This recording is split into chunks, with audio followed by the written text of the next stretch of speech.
was living like this. Like when Charleston White called him a devil, I was like, man, you might be going a little too far. But shit. Shit. If I do it. Hey, Hey, man.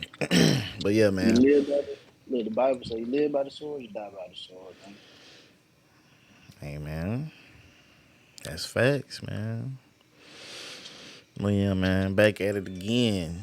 Another episode of K4 TV brought to you by Supreme Ring. It's your boy, me, Rambo KO4, aka Mr. Kane Florent SR. And yes, the SR is for Supreme Ring. Back in the building, I got my right hand man, Smoke Fizzle, aka Philip Charles, aka Smoke Fizzle, aka The Nickel. The nickel, the nickel. I ain't gonna lie, man. I don't know how long of this documentary I'm gonna do. Um, In 3 hours long. maybe we might do this. We might make this a 3-part series. We might do an hour today, an hour tomorrow, an hour the next day. Hopefully, it don't get taken back down before we finish it. But yeah, we finna get to this month. Today, man, we finna get in here and we finna fuck with this King Von. Finna fuck with the King Von documentary. Hey, hold on, let me run this right. While I'm looking for it.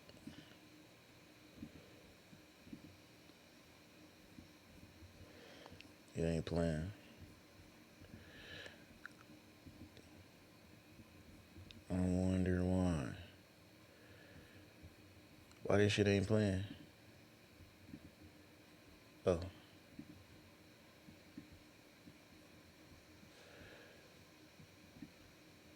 This how I can do it. Stop. P. Dramatic nickel.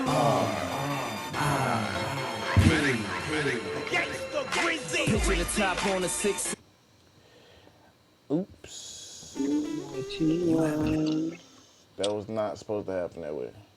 Once you meet with a TurboTax Nah, I expert ain't who got will me do your got now. taxes for you, you're free to do not taxes. That's it. Nicolas Cage Nicolas is wickedly Cage. hilarious. Renfield. Yeah, Nicolas he's supposed to Cage. be. He's supposed to be like a vampire in this new movie. P. Yeah, I just saw that.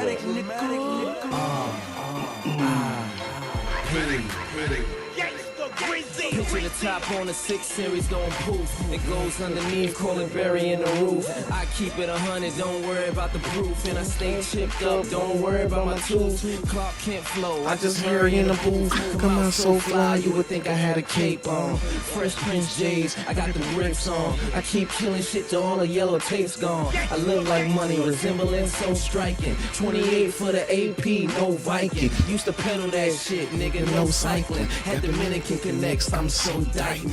Nice. Shout out to Tahiri Block. Nimble Me, Range Rover, Canary Rock. Swag from BK, Hayes from Enrique. Dimalo, mommy, it's DK. Loso. Everybody who know what it be. Why don't you It's hear your what's boy, so bad Mr. about R.I.P. that. Yeah, you gotta kill these niggas. Dead these bitches. Funeral nigga. Everybody who don't know what it be. It's your boy, Mr. R.I.P. Yeah, you gotta kill these niggas. Dead these bitches. Funeral niggas. Ask them hoes about me. They know how I deal. Make them open wide for them bills like T.O. Mama said till you find a one, Neo. Keep a hat on your head, so I'm on my Neo. Niggas talking Bentley, but be looking Geo. You see the signs of them lying, they ain't even Leo. Just came from Cabo, about to go to Rio. Catch me if you can, Leo DiCaprio. F-A-B-O, I be on them little planes. Passport tatted up like Lil Wayne. You niggas OT, but I be OC. Out the country with that Bobby Johnson and OG. Free Blue D, free Bruno 2. Horror sticker niggas, rock funeral. Everybody put your hands up, please. Now everybody with a hand up, please. Everybody who know what it be. It's your boy, Mr. R.I.P. We can fade this out. You gotta kill these niggas. Shout out to DJ Drama and Mr. Loose. But now it's time to get into this documentary, man, what we came here for, man. Let's do it. This nigga was playing Fabulous in the back. Yeah, man, that shit was riding, bro. I had asked you who that was. I thought you said something about Gilly the Kid. I thought you said, man, this nigga playing Gilly the Kid. That's what it sounded like. I thought Lil Wayne. Clark Kent flow. I just heard in the booth. 22, as well Hold as on, man. This shit was muted for whatever reason. I just started back over. Why the shit? part Patreon Hold on, series man. where I break down real Let me start this shit. warning. This video DJ, bring this shit back. Hey, man, excuse the technical difficulties. contains themes of violence, death, and gang activity. This video is for educational and documentary purposes only. This video is not intending to incite or encourage illegal behavior in any way. Every effort has been made to remove any content which violates YouTube's community guidelines. If you'd like to see an uncut version of this video with everything that I can't show you on YouTube, head on over to patreon.com/traplawross. Supporters of the channel also get access to my recent vlogs with Academics and Adam22, as well as my old deleted King Von videos, and supporters on the $5 tier will also have access to my exclusive 4-part Patreon series where I break down real crimes caught on camera which I could never show you on YouTube. But if you don't want any of that, just sit back, enjoy the video, and hit that subscribe button. Ever since the 1980s, gangster rap has been one of hip-hop's most fascinating subgenres. From the mean streets of gang-infested Los Angeles that were brought to life by early gangster rap pioneers like Ice Cube and NWA, to Tupac and Suge Knight taking over the music game with vivid tales of gang-affiliated rappers who would bully their way into the music industry. And then you have legends like Jay-Z and 50 Cent, whose tales of life in the street... Just tell me where you at on the video and I'll scroll down. Hold on, let me see if I can raise the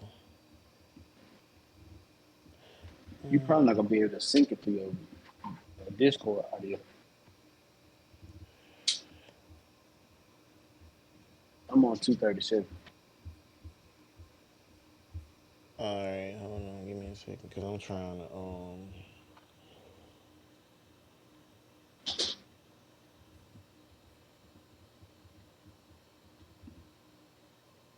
Bro, what?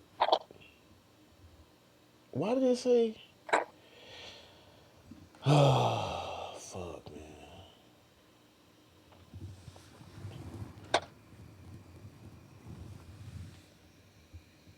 Why is it? Or is he thinking? Ok, una ronda. Gracias.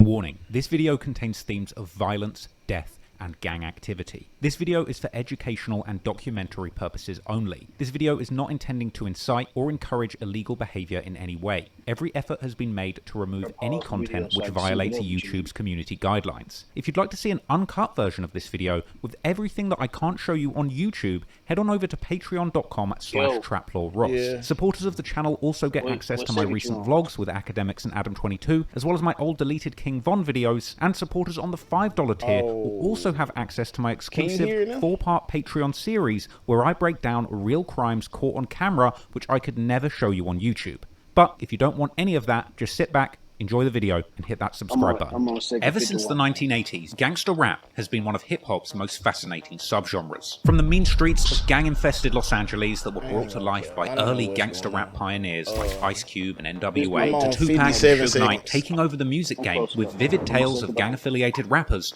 who would bully their way into the music industry. And then you have legends like Jay-Z and 50 Cent, whose tales of life in the streets as gangsters made them millionaires hundreds of times over. For decades now, rap fans have been looking for the realest artists, whose lyrics paint the picture of a real life of crime that isn't embellished or fabricated. But when it comes to rappers who truly keep it real, the Chicago drill scene has dominated for the last decade. First popularized by Chief Keef, the Chicago drill wave was characterized by rappers that grew up in the most dangerous blocks in America, with these up-and-coming artists rapping plainly and honestly about what they experienced growing up. Shootings on the block, disrespecting dead enemies, and constantly being chased by the police. Chicago drill rappers took gangster rap rap to raw new heights, where the stories behind the music could be matched up with the local news reports on the latest homicides. However, what happens when the people doing the killing start making the music too? Because in the years after Chief Keef popularized the violent stories of Chicago gang life, one of those gangsters killing people in the streets picked up a microphone too, and started rapping in the first person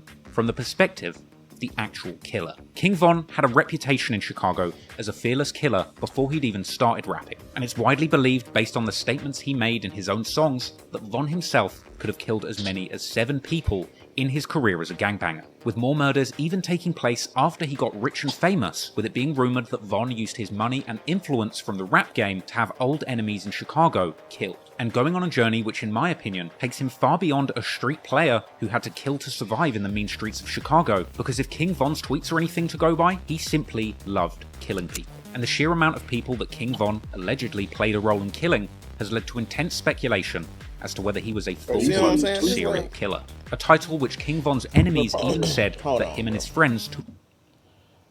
Bro, did you see that? Bro, go back to the tweet, bro.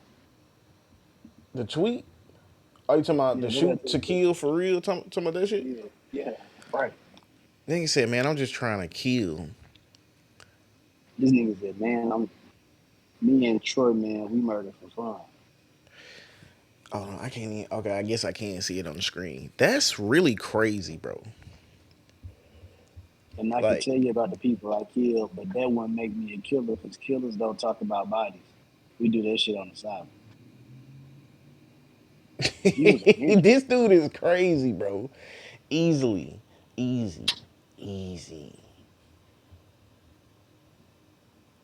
And then look at the list of people he killed. Play that shit. Hold on, I'm trying to make sure the chat is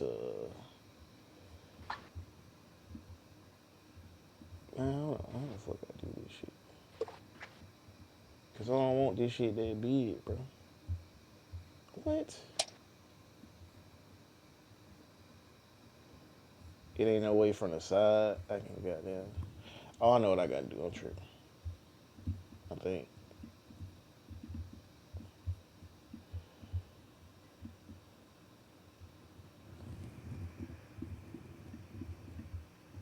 Oh shit! I thought I knew what I was doing, fam. I ain't even gonna kill.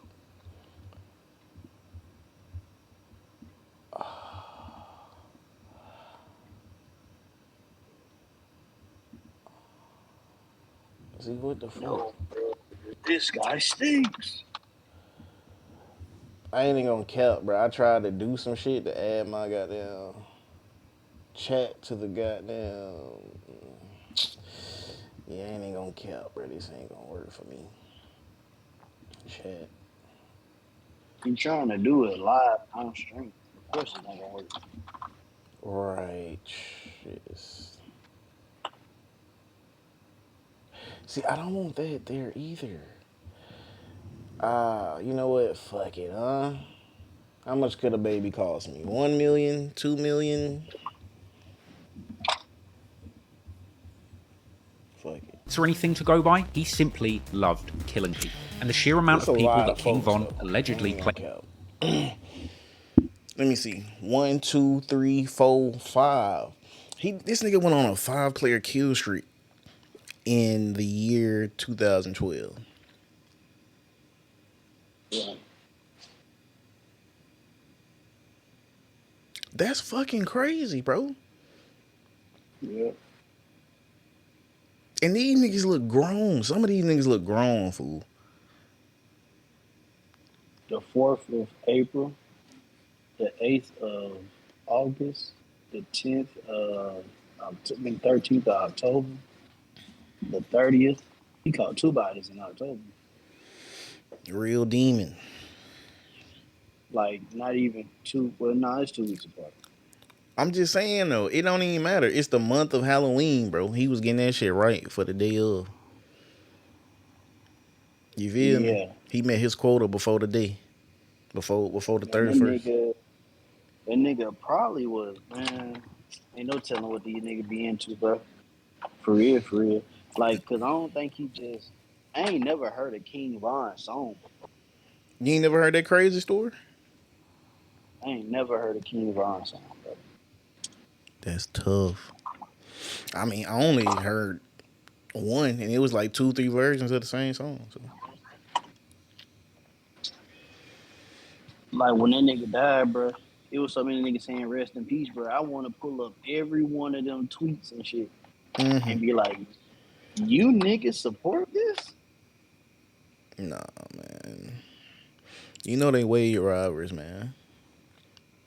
And it's 11 people on the screen right now. Yeah, man. I'm telling you, man. Like These niggas. Like this might not even be confirmed, bro. Like this might not be it.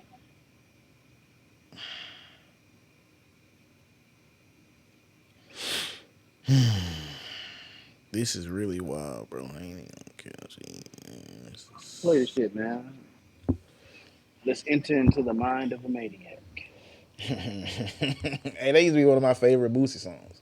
Screek nigga, screek nigga. The role of killing has led to intense speculation as to whether he was a full-blown serial killer. A title which King Von's enemies even said that him and his friends took personal pride in. Now, the FBI defines a serial killer as a person who kills over 3 people with time spans in between them of more than a month. Furthermore, serial killers tend to have an element of psychological gratification which plays a role in the motive for their murders. The FBI also state that a serial killer might seek various kinds of gratification through their killings, such as anger, thrill-seeking, financial gain, or simply for attention. I personally believe that over the course of his career, King Von demonstrated all of these characteristics and can indeed be classified as a serial killer. King Von frequently exhibited behaviour in public that conformed with these rules, tweeting regularly about his desire to kill, bragging about having committed specific murders in his music, which attracted him international attention and Billboard charting songs, with his drill anthems about murdering rivals making him a rich man with millions in his bank account.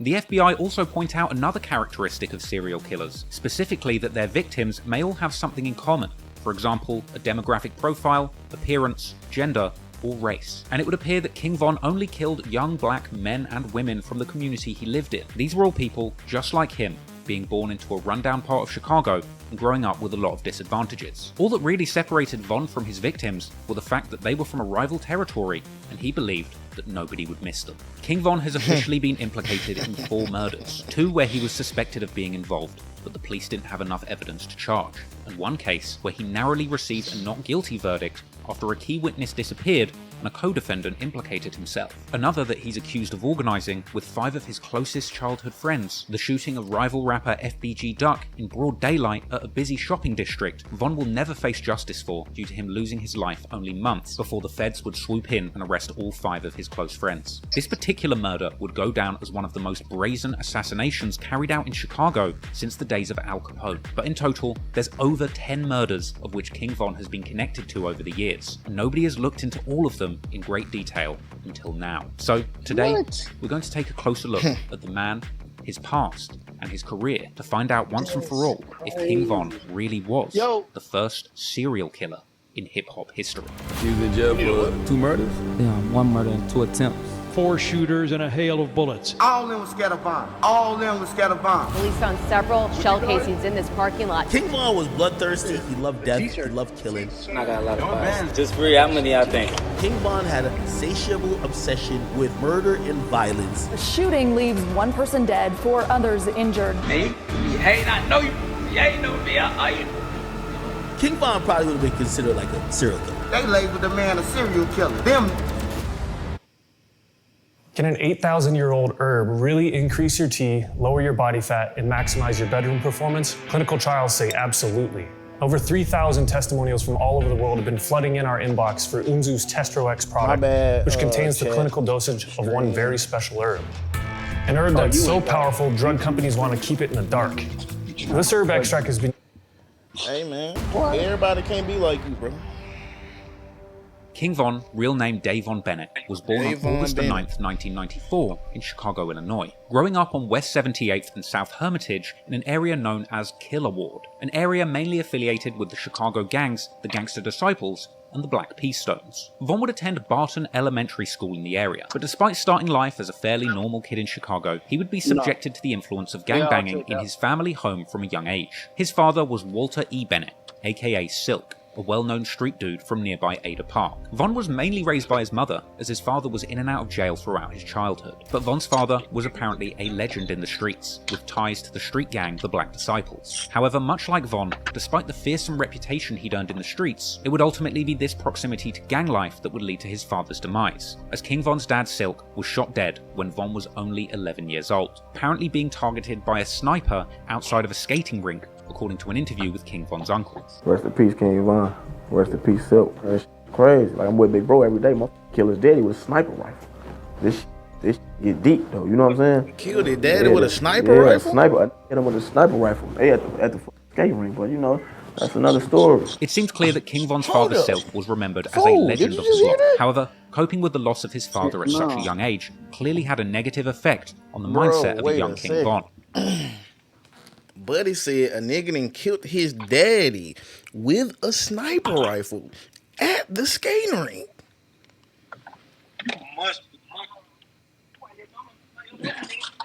Hold on.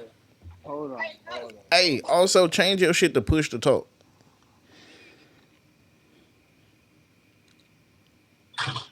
How you? What you talking about? Push to talk, man. Okay. Look, how about this then? Look, at the grab your phone, right, and at the top right corner, scroll down, right, and then like right there where the music be at, it should have something to say with microphone, and if you click like noise cancellation or some shit, or voice isolation, that's what I usually have my shit on. Like, y'all usually don't hear my background when I'm at work, when I ain't talking. Nigga, we always hear your background. Like, even when I ain't talking? For the most part, yeah. Shit, I thought that shit, damn. My fault. Damn. That's crazy. Who knew? I didn't know.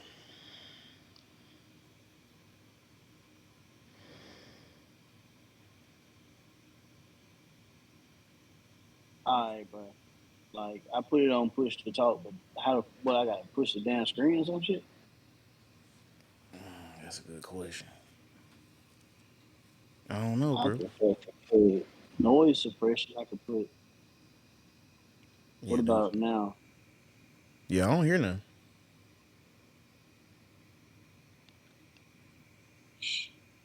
Shit, sound like you good, Brody. But yeah, this nigga said. I mean, I ain't around nobody yet. Oh, damn. But that nigga said, man shot his daddy with a sniper rifle at the skating rink. Huh? Hold on, he shot somebody? He shot his own pop? I'm from that shit, bro. That shit just fucked me up. I ain't even gonna kill. Because first question, how the fuck you get your hands on a sniper rifle? Like, did you go down to the academy and buy a sniper rifle, nigga? The questions, there's no way. The questions that need answered. No cap. Like, I've always wondered how criminals get armed in them. Like, Amen. I know when there's a wheel, there's a way. But you would think the manufacturers of these high-powered weapons would, let me tell you do something. a better job in making sure their product didn't fall in the wrong hands. Nah, see, bro, this the thing, bro. If niggas didn't want guns in Chicago, it wouldn't be no guns in Chicago. My thing is, I feel like it's on some CIA shit. Like, excuse me, I feel like niggas just coming through dropping like a treasure chest full of guns and rocket launchers, missile launchers, dropping them off on O Block or somewhere in Chicago. And then they just getting around like that. Because listen, bro. They sell them to somebody who know that they can sell them to niggas. Because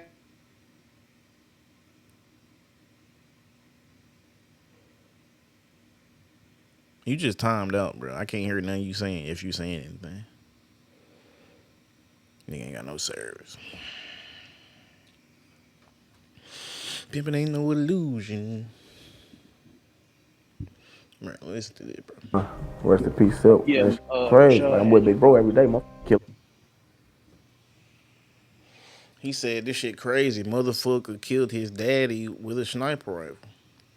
Like if you go to 6 minutes and 6 minutes and 40 seconds, nigga sitting in the chair. He looked just like Future. Daddy was sniper rifle. I go to 6 This minutes and 40 seconds. get deep though. You know what I'm saying? Yeah, sniper. I hit him with a sniper rifle. At the skate rink, but you know that's another story. It seems clear that King Von's father Silk was remembered as a legend of the block. However, coping with the loss of his father at such a young age, Watch a King Von documentary, bro. Who you talking to? I'm talking to Shad. He just joined. Oh yeah, shout out to Westside Shad, the biggest Shad from the 205, man. Yeah, man, we just highlighting this goddamn King Von documentary, man. Oh, okay. Yeah, you fucking with it? I mean, sure. That nigga sound like, what did I just walk into? No, I he had a that's what you want to do. Oh, shit. I fuck with it. I support. No, I'm talking about was you fucking with the documentary? Like, is there something you think that interests you? I mean, not personally, but I'm just me though, you know. Alright, bro. positive effect on the mindset of a young King Von. He would tweet and rap in freestyle. You know, I wasn't really into King Von like that. I know they say he was a killer. Man's got 11 bodies, bro. Nigga caught 5 in 1 year.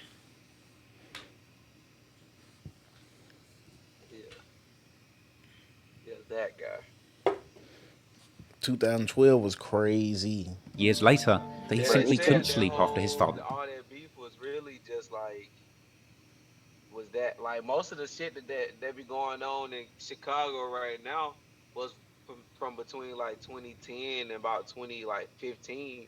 That's really when the real shit was going on. All right, everything after that was just like because of that. Now niggas is beefing because of stuff that happened because of that. Nah, listen though, let me tell you, bro. Allegedly, They said somebody bitch got fucked, and then somebody got beat up at a basketball game. Yeah, see, I don't know what you saw, but I just saw a video with dude wearing a little ski mask type shit. He was basically explaining that shit. He was saying this one girl was fucking a nigga from O Block and the STL block, and that's how that shit got started. Run with FGB Duck. Apparently, the folks used to be cool though. That's the thing about it. But shit got greasy. They started being cool, and they say King Von used to run one side of that.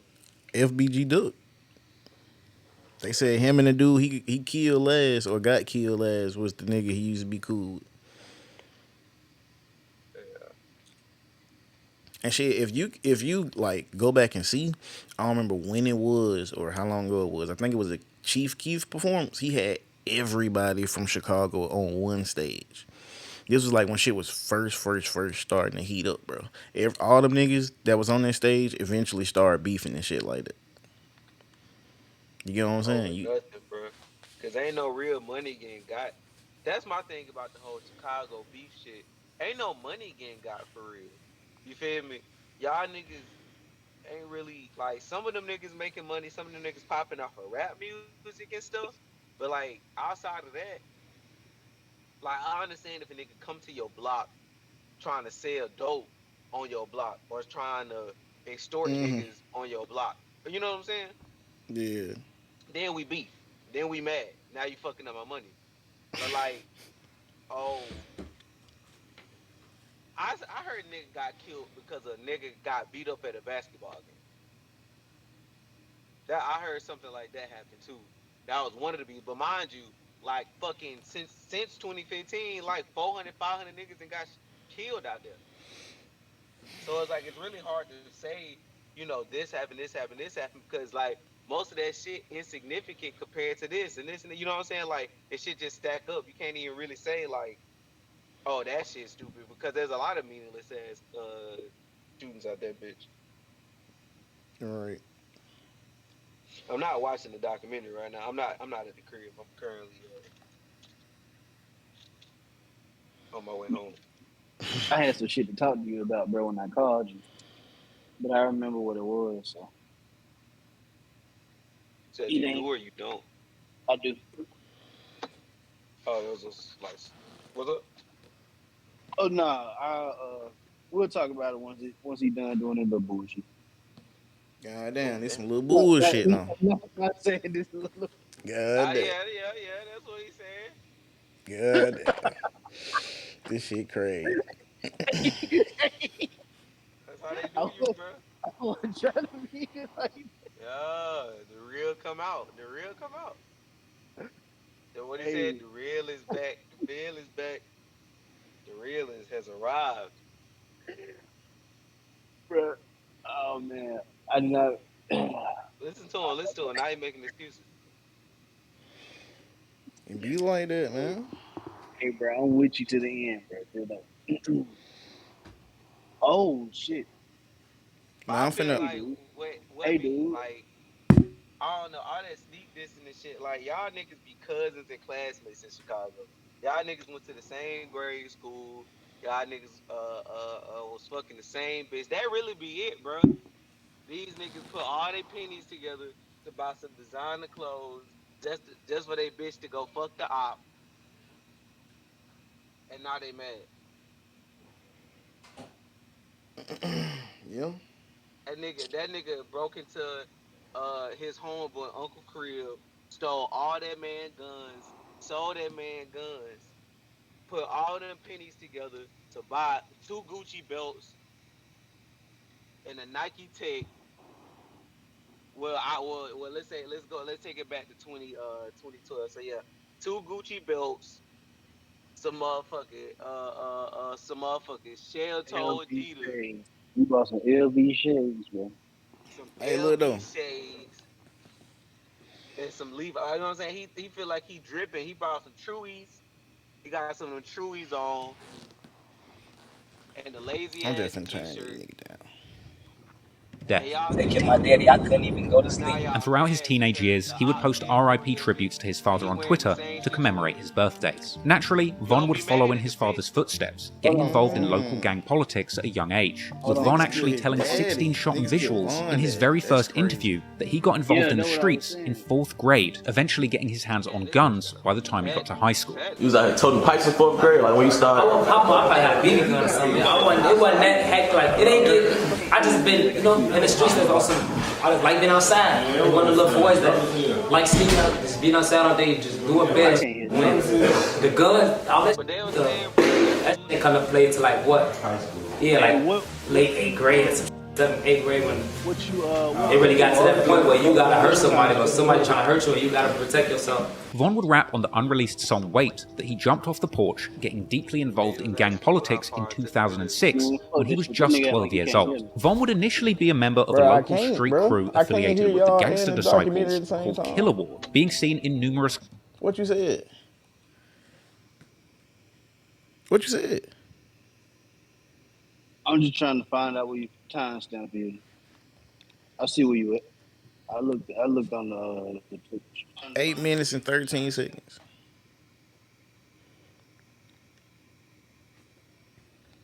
Right. Group pictures with that crew, and affiliates from the area would later post tweets suggesting that Von was indeed putting in work for this crew during his time gangbanging in Killer Ward, with Von himself corroborating that he was close to the members in Killer Ward where he was born, but making it clear that he's always been a member of the Black Disciples due to his family affiliation. Now, Von would live around Killer Ward up to around 2008 or 9, after which he would eventually move to the infamous Parkway Gardens housing development. This housing complex is notorious for its affiliations with the Black Disciples street gang. Parkway Gardens would later be referred to by insiders as O-Block, but prior to that, it was referred to as Wick City. And here, King Von would meet many of the people who would end up having a huge influence on his life and career. People famous for their affiliation to O-Block, whether through the gang wars going on there, or through the music that had been made about the gang war. People like Boss Top, Chief Keef, T-Roy, White White, Duke, BJ, Big A, Trey 5, Sharoid, J-Money, Platoon, and countless other people that played a big role in Von's life growing up. Von would also attend a new school in the area, the Hyde Park Academy, where he would attend with people from other rival territories with affiliations to the Gangster Disciples. People like FBG Duck, who would even claim in a Twitter exchange in 2014 to have plotted to beat King Von up on the school bus, and people like Lil Mark, who Von would even be seen in throwback pictures with before their feud had escalated into...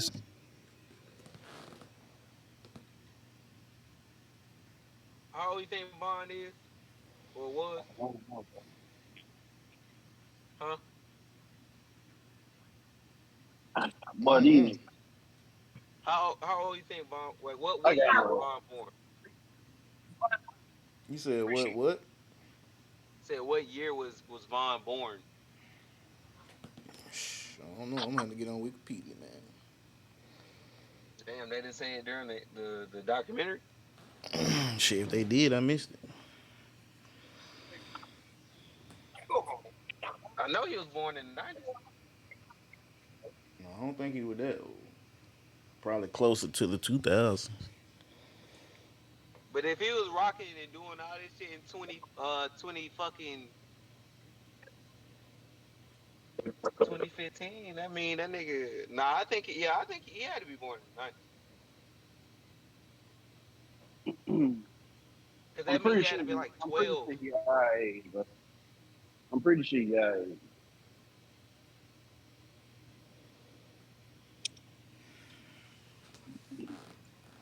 Yeah, he was born in 1994.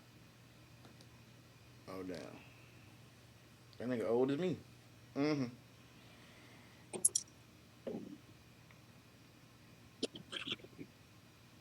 So yeah, like I blame these niggas' parents, and I blame everybody else around them. Cause how the fuck is you? How That the nigga fuck dad got with a sniper rifle. Dude. Damn. Yeah. The Like, nigga that's probably what- a plant. Like that's what the documentary had said when bro playing it. You heard me? You said what? Nigga probably a plant. They probably set his life up. That what I was Deadly. thinking Von too, and his bro. friends started out their gangbanging careers with fistfights with the ops at Like, school, he was- like, he schoolyard was really scuffles that would sacrificing unfortunately people rather than escalate just over the killing coming them, you know years, what I'm saying? developing into full-blown gang war with firearms involved. Over time, a teenage Von would begin getting more and more involved in Chicago's street gang conflicts, apparently bringing guns to school as young as age 13. Chop Squad, who went to school with both Von and G Herbo, would claim that Von would even show off guns in class, with it apparently being Von himself who started the trend of teenage gangbangers in their school bringing guns to class. Von was the type of person to bring a pole to school at 13, fool. Like, that's what me and Herb was talking about. He was like, he knew it was real when Von walked up to him in school. He was like, he had flashed the pole or something. He was like, Herb knew every day from there it was up. He was like, oh, we bringing guns to school?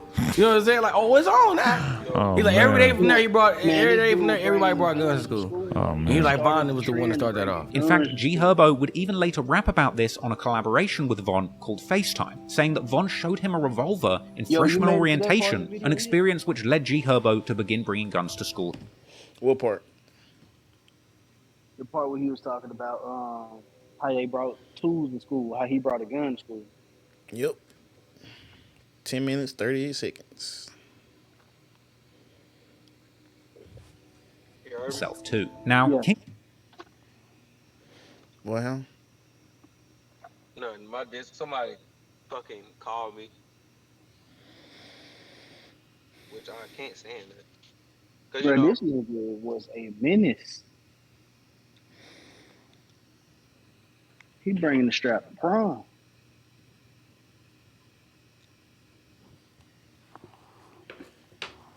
Could you imagine? Von was bringing apparently a gun out to of prom? control as a youngster. According to one story, Von actually did a shooting on prom night whilst wearing his suit, after literally tweeting out that somebody better not try him in his suit. So naturally, you can imagine, Von ended up spending a significant amount of time in trouble with the law as a teenager, with large patches of his most formative years spent inside jail cells. Von went to jail for the first time around August 2010, at age 16, for armed robbery, apparently robbing someone for their car at gunpoint. something that he would actually later refer to on his song Armed and Dangerous, saying that he was arrested on August 11th, 2 days after his 17th birthday, when he was offered 21 to 45 years in a plea deal. Von would end up spending time in boot camp, an intense military-style juvenile program, ultimately rewarding him with early release. But soon after that initial charge, Von would catch another in January 2011, ultimately spending 15 months behind bars as a juvenile, being locked up between December 2010 and March 2012. And during this time of incarceration, Von's best friend T-Roy would tweet calling for his release. Eventually, in March 2012, Von would be a free man once again, but he was only free for a matter of months, from March to November 2012. But during this time, Von would undergo a transformation, going from a gun-toting stick-up kid to a full-fledged killer after witnessing the death of one of his close friends, which, as he put it, turned him into a demon. Before we get into the first murders that King Von was allegedly involved in, I just want to take the time to consider the real reasons why he would be motivated to kill in the first place. Despite covering a lot of gangsters who are hardened killers, it's important to consider the social circumstances that need to exist for a teenage boy to start committing murders. Firstly, these areas where King Von grew up in Southside Chicago, Killer Ward and O Block, are incredibly poor and dangerous areas, with the latter even being described by the local Sun-Times newspaper as the most dangerous block in Chicago. Part of the reason why so many of these gang murders in Chicago go unsolved is due to the failure of policing in these areas. Someone like King Von grew up seeing death and destruction as a completely normal thing. And if the police never come to your area to solve crimes or deliver justice, it's easy to see why you would place more trust in street justice than in the state. Furthermore, you really have to ponder whose fault is it really that somewhere like O Block ended up being so poor and dangerous. While it's easy to blame the gangsters and killers there for cultivating a lawless environment, the city and the state politicians ultimately have failed to create the economic circumstances for someone to grow up safely in these areas. Had there been better economic prospects in the hoods of Chicago, perhaps many of these young men wouldn't have been forced into a life of crime and violence. Furthermore, when it comes to the analysis of King Von's eventual transformation into what some have described as a serial killer, there's actually an argument to be made that geography may have played a part in King Von feeling like he could get away with so many murders. The 70s to the 2000s have actually been described as the golden age of serial murder, and one possible cause for this phenomenon around this period has been cited as urbanization and the concentration of inner city living. Some people have said that putting so many people in such close proximity ends up offering a unique level of anonymity when it comes to committing crimes in these complicated, busy and overpopulated areas. Put simply, this means that in O Block, the sheer amount of people, overlapping gang conflicts, and normalization of violence on the streets means that somebody like King Von could kill multiple people without attracting too much attention to him personally. As sad as it is to say, in the eyes of the cops, a victim is just another casualty of the gang war rather than a specific crime that could be solved. And it's these circumstances that were the perfect conditions for a young King Von to begin killing people in his community with minimal consequences. And whilst King Von was in jail, gun violence had raged on between the Black Disciples from Wick City and the rival Gangster Disciples from St. Lawrence and Eberhard Avenues, or STL-EBT. And during this time whilst King Von was incarcerated, a 15-year-old gangster disciple from the rival hood by the name of Tuka was murdered. Real name Shondale Gregory, Tuka was shot dead at a bus stop on the 600 block of East 63rd Street on the 12th of January 2011 at around 6:48 PM. It was around that time that a masked gunman jumped out of a vehicle, shooting Tuka several times. Tuka was hated by his rivals from the Black Disciples, and over the next decade, BDs would continue to disrespect him on social media and in popular songs. And in honor of their fallen friend, Gangster Disciples from St. Lawrence and Eberhard would rename their area Tukaville. It's never been fully revealed to the public who killed Tuka, but ever since, there has been intense speculation that a boy named O.D. Perry from Wick City might have had something to do with it. This is partly due to him being pictured regularly with a silver revolver, and the witness report from the Tuka murder stated that Tuka was actually shot with a long-barreled silver revolver. Regardless of whether or not O.D. was really the person who killed Tuka, that didn't really matter, because later that year, on August 10th, 2011, in an act of retaliation, O.D. Perry was killed just outside Parkway Gardens. He would suffer multiple gunshot wounds, including one to the neck, at about 11:35 PM. Just like Tukaville, Wick City was also renamed in the memory of their fallen friend O.D., O Block, and it's believed that one of the shooters who killed O.D. was a female teenage shooter by the name of Jakira Barnes, or K.I. Following the murder, K.I. would begin to pose on social media with a silver revolver, similar to the one that O.D. was known to carry, and her rumoured involvement in this murder of a beloved O Block member would lead to K.I. becoming a major target herself, with matters not helped by the fact that she would regularly tweet insulting O.D. Perry and alluding to having killed him, along with others who would openly claim that K.I. made the O meaning that she killed OD and was the one that caused Wick City to change the name of their block to O Block. But the tragedies in O Block were far from over. On the 18th of October 2011, another O Block native by the name of Patoon, real name Edward Riley, would be shot dead inside O Block after being approached by two people with firearms. Another devastating loss to the community would come when 19-year-old Sherroyd Liggins would be shot in the head and left for dead on February the 16th, 2012, also at O Block. This murder was particularly notable for the fact that it was believed that Sherroyd was killed by a Toucaville shooter by the name of Boss Trell. As the gang war in his neighborhood continued to take more and more of his friends' lives, King Von would get more and more involved, continuing to play a role in the gang war going on in Chicago's street underworld. Von later rapped on the song Don't Want to Be Me that everything changed for him in 2012, and that this is when he decided to get more active in the gang war, with Von saying specifically that the deaths of OD and Patoon completely changed his plans and led him to put on a mask and get active in the gang war. Now, there's a lot of speculation about the exact murders that Von was allegedly involved in, and we might never know definitively if he was truly involved in all the violence that he was rumoured to be associated with, but the very first murder that Von was associated with took place on April the 28th, 2012, when a group of 4 men would catch a man called King Doc, real name Marlon Monroe, shooting him as he walked into a convenience store, with Doc apparently stumbling into a patch of tall weeds after the shooting, where he would pass away and lay undiscovered for hours. Doc would eventually be found dead by his 16-year-old cousin, Modell McCambridge. I mean, Doc this would shit be is remembered wild, as an bro. original native of St. Lawrence and Everhart I'm trying to make Avenues, sure they can with his hear it. affiliation to the I'm trying to area make sure they can likely hear the what- reason what that the the- killers from the O Block documentary would is target saying. him, despite the fact that Doc had apparently left the gang life behind him, becoming a painter to get out of the streets. Apparently hurt by... Because shit. Alright, if I put the documentary below me, then it's just like, can they hear the documentary? You get what I'm saying? But if I put the documentary over me, huh? What you mean? Like you're letting a lot be like a lot of information pass through without actually reacting to it. I mean, I ain't gonna lie. I'm like, my fault, stream. Cause I ain't gonna lie, bro. I'm just in shock. Cause in my head, I'm like, hold on. Hold on, bro. So you mean the 63rd niggas was like up like 2-3? They was up like 3-1.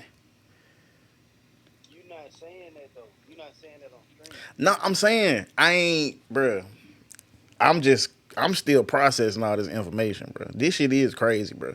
Like, a lot of people been saying this shit is crazy. And I don't even watch shit like that. Documentaries, serial killers, like, I'm not even into this shit. But this shit kind of crazy. Because it's not what I thought it was at all. But yeah, it's wild to me. It's wild to me that old dude, the first dude they killed from 63rd or whatever, the Gangsta Disciples. First of all, I was kind of, my mind was blown at how the size difference. Like, basically the whole city or the whole area was GDs. And then you got one little street right here that's BDs. So it kind of makes sense that they was up in the scope like 2, 3, 1. Cause they went crazy, bro. After the first dude got killed, after the first GDs got killed. I'm probably like to watch on my own, man. Like, because I can't keep up with it. I don't know where you at. Is you watching the stream? I was watching the stream, but I'm at work too, so I'm moving around, put my phone on top and shit.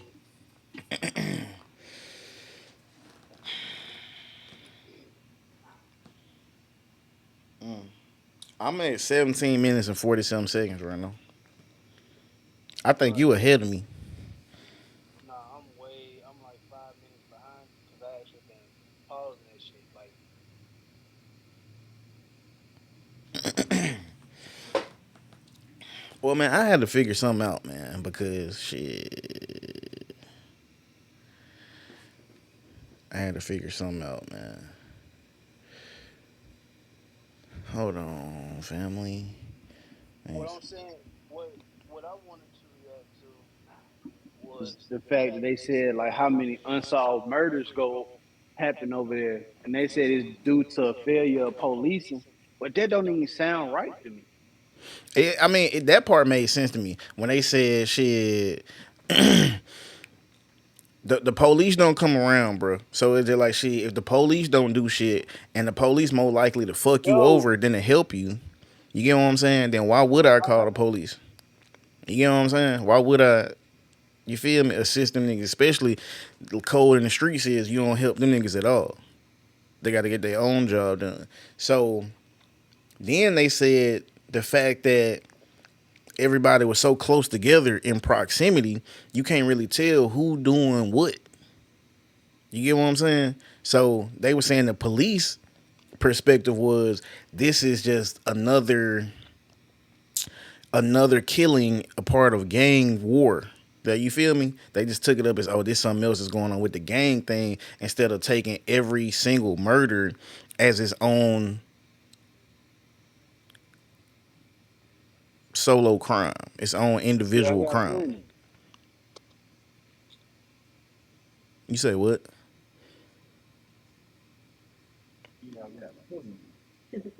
I'm at work, man.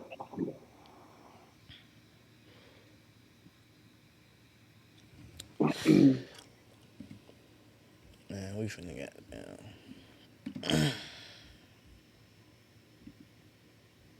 The death of his cousin, Modell, that boy who discovered Doc's body, would then begin to get more involved in the gangs in the area too, beginning to hang around with people like KI and FBG Duck, as well as being seen on social media with guns. I think it's crazy though. I think it's crazy. Who you think? Well, you said you 5 minutes behind me.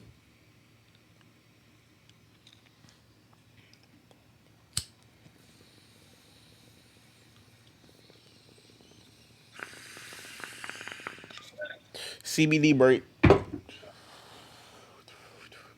Shout out to CBD.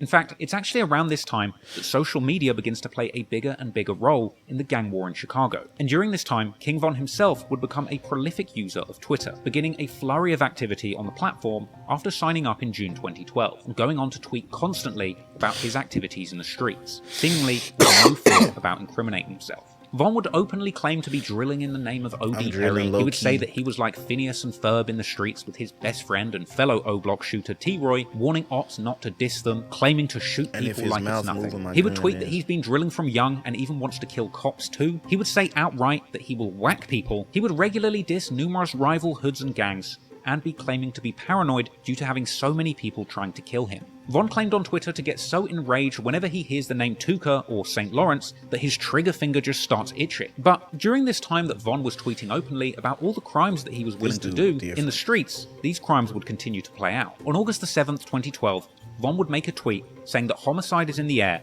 and that it smells like a graveyard. Then, in the early hours of the morning the following day, on August the 8th, 2012, a group of guys from O-Block, rumoured to include King Von and T-Roy, would be out looking for enemies to kill. Dirty Rel, real name Terrell Joshua, an older member with affiliations to St. Lawrence, Eberhard. Why these people, bro, citizens of America, are able to, kind of live like this, bro? What about the people that ain't involved in that shit? You know what I'm saying? Like, it's not an excuse, bro, for you to say some shit like, oh, it's too many people in one area for us to know. Like, bro, like, even if it was, bro, everybody ain't on the same shit. And even if they not helping you out, bro, they build precincts. Bro, it's a precinct on every side of town in Tuscaloosa. Facts. Oh, literally though. Nah, literally, bro. More than one. But like literally, west, east, south, north. And they're gonna build one on the UA. There's gonna be a Tuscaloosa Police Department precinct on the University of Alabama.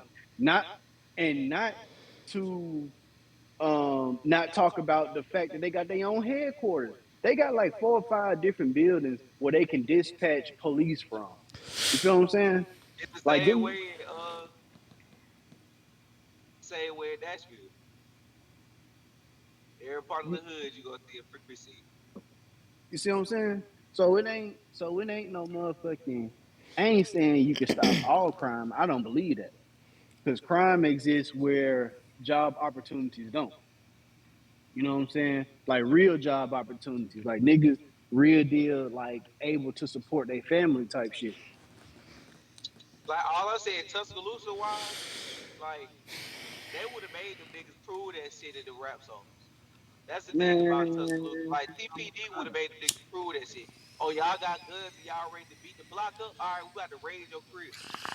bro, all them niggas in Tuscaloosa, bro, they didn't start going to jail, bro. Like niggas be, and I'm not gonna count, niggas be dying, bro, but they going like niggas going to jail You immediately. get locked up. No, no, and you're not get out. The thing, what I'm saying is, Phil, if niggas was rapping like that, how they be rapping out there and doing the shit that they doing and saying these people names and basically dry stitching on themselves in these tracks, these niggas would be seizing these niggas. They would have search warrants for these niggas' mama crib in Oh Tuscaloosa. man, Like you're not about to just be doing that shit. Like, okay, we got your homeboy. We're gonna do everything in our power to make you snitch. Even if you don't snitch, we still gonna get a search warrant to go up in your homeboy crib because you said on the track that DDG Rambo pull up and shoot a nigga brain off, and a nigga just got Hey, his brain shot off yesterday, hey, and we Ludo. picked you up for it.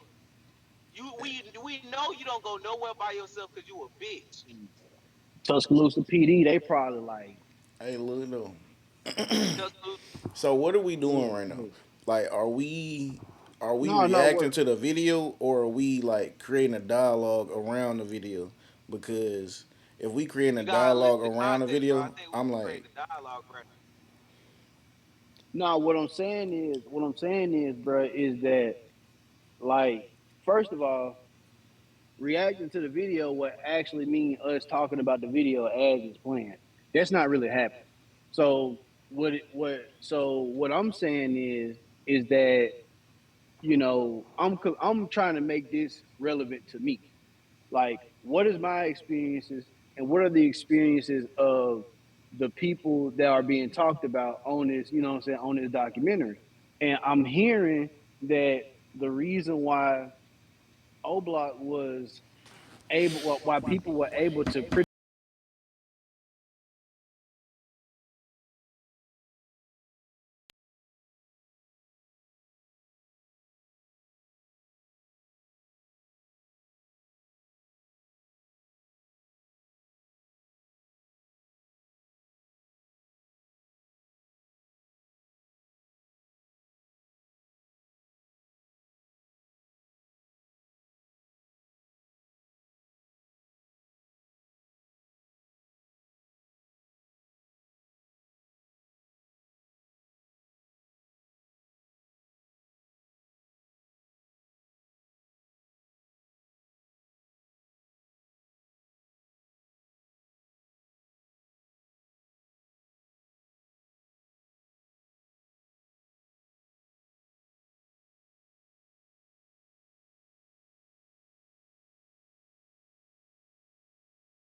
yo, this shit crazy.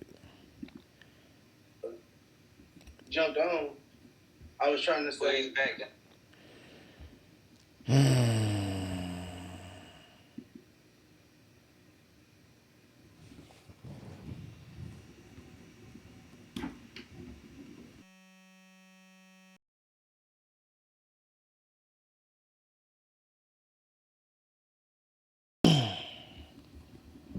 Like, I really don't understand.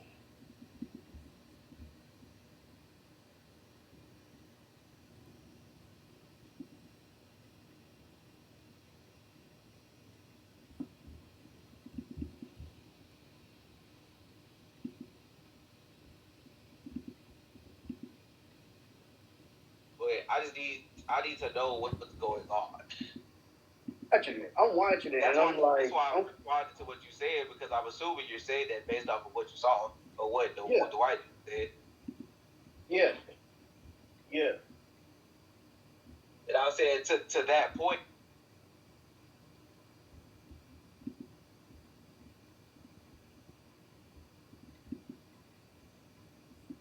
That make a whole lot of sense, though, Shaw. You know what I'm saying? Like, these niggas like. What I'm saying is, that's not a relevant excuse for certain areas of America. It can be for a place, I guess, like Chicago, right, with all the twists and cuts and the fucking alleys and shit like that. You know what I'm saying? But where we from, where shit.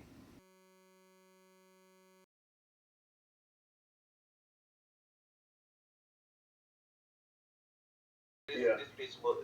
You can tell how small Tuscaloosa is. Like Tuscaloosa is tiny now. It's like being in, going to different places. Tuscaloosa not small as fuck, but you can tell without if these buildings were here, you can see if from my crib I could holler at a nigga at the Rib Shack if all the buildings wasn't there. I could just holler at a nigga. Right. And that nigga be like, huh? And he'll know, but because these buildings, it seems a lot more of a distance. You know how niggas used to just walk through the west side? Yeah. Like, we used to just walk through the whole west side. Like, the whole west side. And like, it was covered.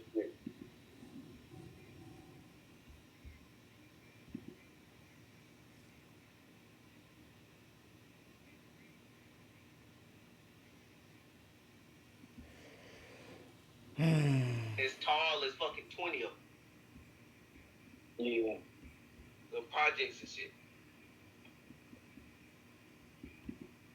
Like these bitches as tall as skyscrapers.